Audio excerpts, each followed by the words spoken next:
TV शो ये रिश्ता क्या कहलाता है पिछले कुछ समय से अपने स्टार कास्ट के लेके काफ़ी सुर्खियों में बाटे। कुछ देर पहले इस शो से शहजादा धामी और प्रतीक्षा हुनमुखे के निकाल दियल गई रहे। शो के टर्मिनेशन से फैंस के काफ़ी बड़ा झटका लागल रहे और दोनों लोग अभी तक ए पर खुलकर कोनो बात नहीं कैले।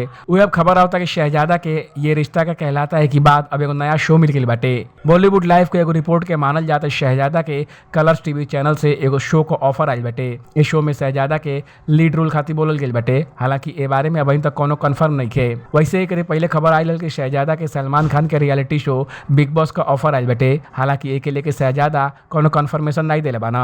हालांकि शहजादा से एक कंट्रोवर्सी के बारे में उनसे पूछल गई तो वो पिंक वेला से कहना कि अभी ने बारे में हम कुछ बोलल नहीं चाहत। हालांकि फैंस चाहत ना कि वो अपन बात रखा कि आखिर उनके जो अनप्रोफेशनल कहल जाता उनका झूठ बा आखिर सही बाटे। शहजादा शो में अरमान का रोल निभावत रहना और उनका फैंस उनके बहुत मिस करता ना।